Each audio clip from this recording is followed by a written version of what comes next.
My name is Sarah Hayes, and I am a board-certified genetic counselor. Today I'll be talking to you about heterogeneity.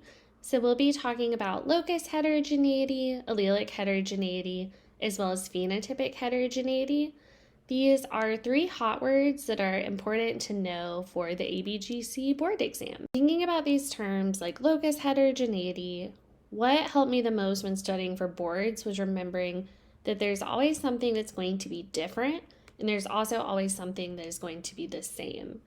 And so the easiest kind of trick that I remembered was the word before heterogeneity is telling you what's going to be different. So starting off with locus heterogeneity, this is where different loci and genes cause the same phenotype.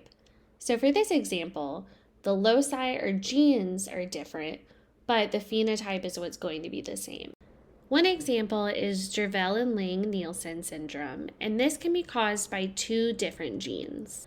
Another example is Noonan syndrome, and this can be caused by multiple genes. And then lastly, I think another good example is thinking about the phenotype of the increased risk for breast cancer and how this can be caused by multiple different genes.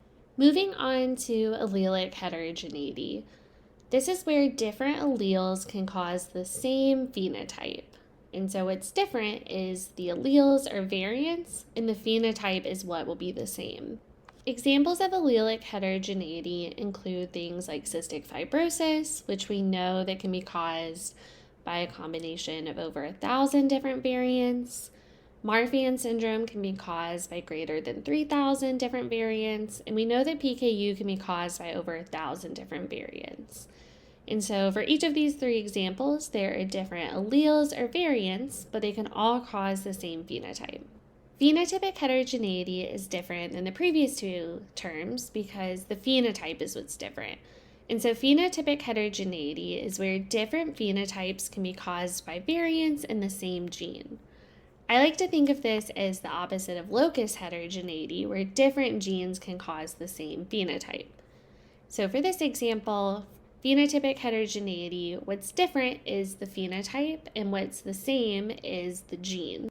One classic example of phenotypic heterogeneity comes when we think about the HBB gene, because we know changes in this gene can either cause sickle cell disease or beta thalassemia.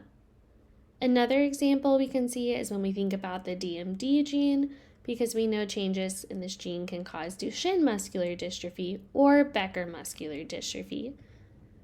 And lastly, variants in the FGFR2 gene can result in Apert syndrome or Crouzon syndrome.